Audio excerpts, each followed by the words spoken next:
Hello everyone and welcome to my March book roundup. I'm going to give you short reviews and ratings for the 9 books that I read this month. As I read in a wide variety of genres, in the description below I'll put timestamps so that if you want to skip a certain genre or skip to a certain genre that you read more, you can go ahead and do that.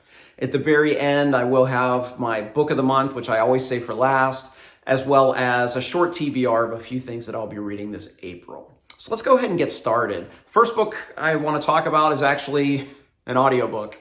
I listened to Tender is the Bite by Spencer Quinn. If you've seen any of these previous book reviews, I think this is the 4th one of these that I've read this month. This is the 11th book in the Chet and Bernie mystery series.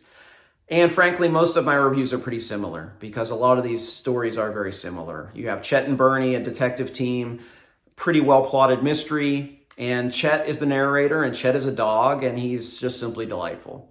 I will say, though, that this one was maybe a cut below a lot of the previous installments because there were just a whole lot of plot conveniences in this one that just made it a little too neat and tidy in my mind. But overall, I did enjoy listening to this book. The narrator was very good. However, having read 10 of these in print, he didn't exactly capture the voice of Chet the dog, at least how I heard him. But overall, Tender is the Bite by Spencer Quinn, I gave 3 out of 5 stars. The next book I want to talk about is a classic, but a classic that many of you may not have heard of, and that's because it's a classic in Chinese literature, and that is Flowers in the Mirror by Li Ju Chen. I had really high hopes for this book because it seemed like the perfect marriage of 2 things that I really enjoy, namely 19th century literature and fantasy. This seems like it was one of the first fantasy novels ever written. So I was very disappointed when the execution wasn't there. In fact, the last half of this was kind of a jumbled mess, to be honest. There was no narrative momentum, and it was just really disjunct, just kind of all over the place. The first half had a lot of promise, and I kept going because I kept hoping that things would come together satisfactorily at the end, but frankly, it didn't. And if I had to give out an award for most disappointing read of the year, I think it would be Flowers in the Mirror by Li Ju Chen, 2 out of 5. Okay, next category I'm going to talk about is short stories. So for someone who professes that they don't enjoy short stories as much as the long form, I seem to have read a lot of them this year. These are actually my 4th and 5th collections of short stories I've read so far this year. And why did I choose these? Because these are short stories by 2 of my favorite authors. The first one that I read this month was Everything's Eventual, 14 Dark Tales by Stephen King. And most of the time when I give a review for short stories, I say something like, well, I liked some of them, I didn't like some of them, it was a little uneven, that kind of thing. But I liked all 14 of these, and that's rare for me in a short story collection. The reason I read this is a reread. This has one tale in here that I really wanted to reread called The Little Sisters of Illyria, which is kind of a prequel to the Dark Tower series.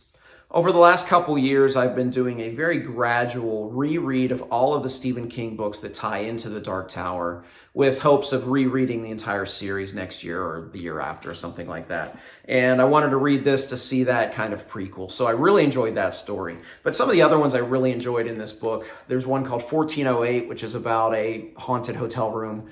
And there's another one that Everything's Eventual.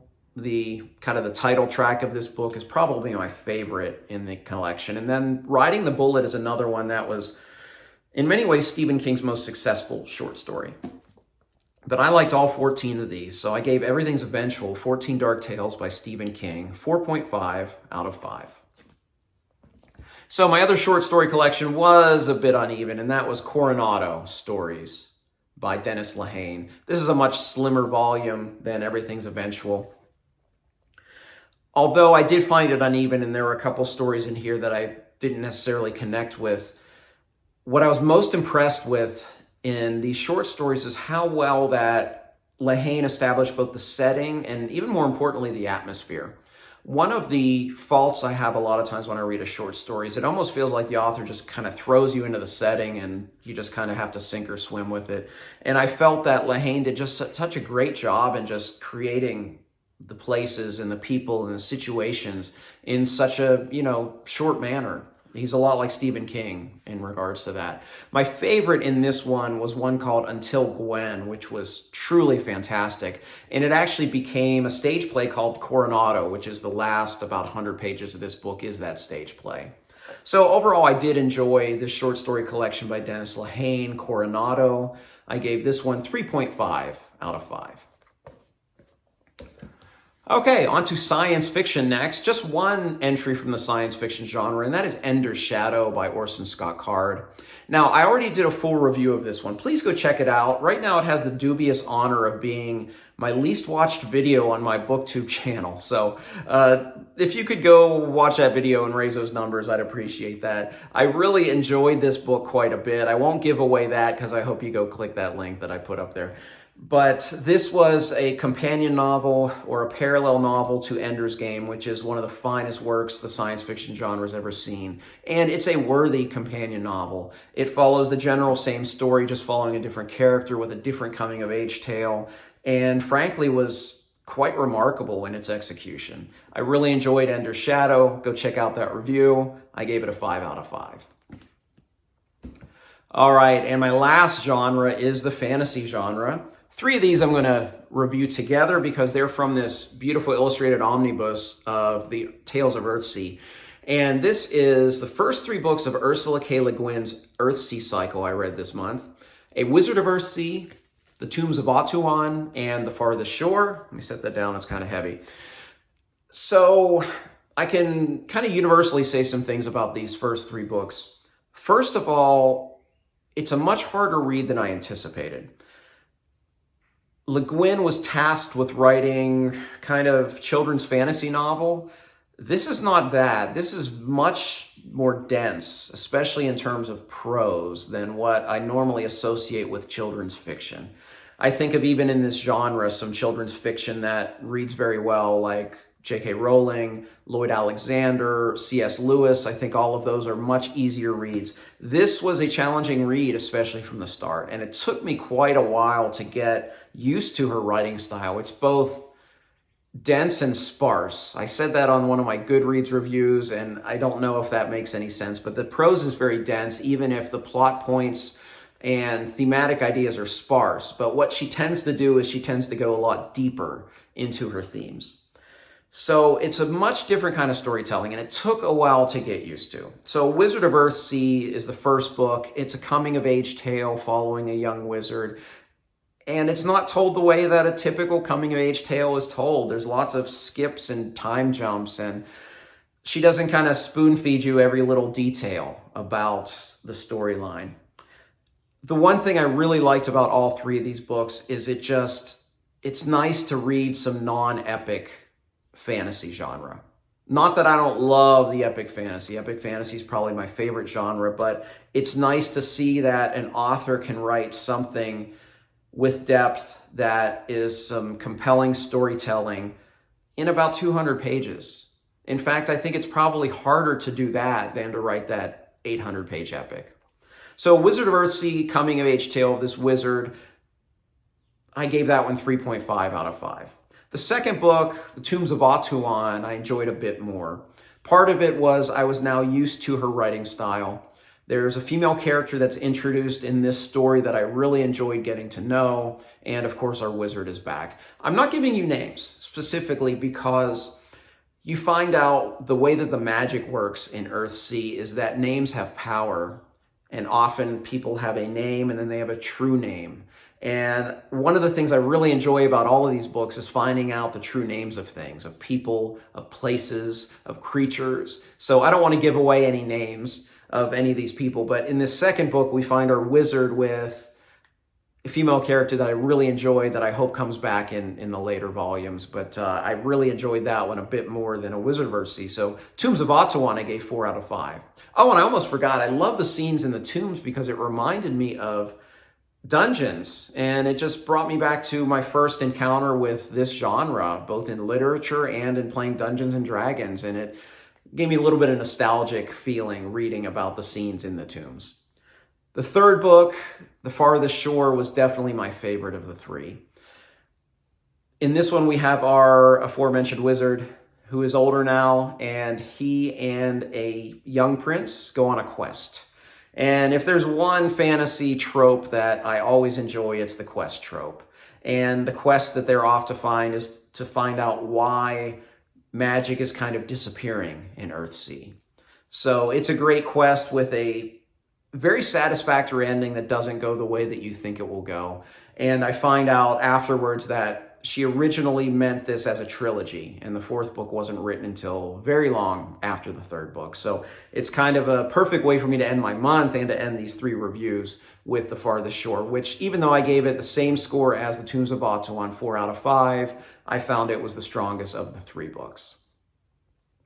All right, my book of the month this month was Fool's Fate by Robin Hobb. In May, I'm going to do a full review of the Tawny Man trilogy by Robin Hobb. This is the 3rd book and the conclusion of that trilogy. So I don't want to talk about a lot of the details that I'll talk about there, but let me just say 2 things. Number 1, when I finished this book, I closed the book and I sat there for at least 10 minutes, just processing everything that I've read. One of the things that I thought about was, how many books have I read in my lifetime? I think it's probably over 2,000 at this point. And I don't know if a book has moved me emotionally as much as this book did. This was the 6th book that we have Fitz as a first-person narrator. And in those 6 books, the 3 books in the Farseer trilogy, the 3 books in the Tawny Man trilogy, we see him go through so much more than any human being should go through. And we feel all of it because Hobb is just so brilliant a writer. Frankly, one of the best character writers I have ever seen. So the last 300 pages of this book, yes, 300 pages of this 800-page book, I was either fighting back tears or having to stop because I couldn't see.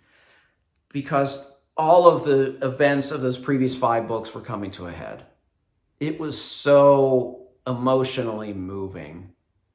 Such a great, fantastic book. One other point I'll bring up is, as long as I can remember, Stephen King has been my favorite author. And I'm starting to wonder if Robin Hobb isn't about to knock him off that perch.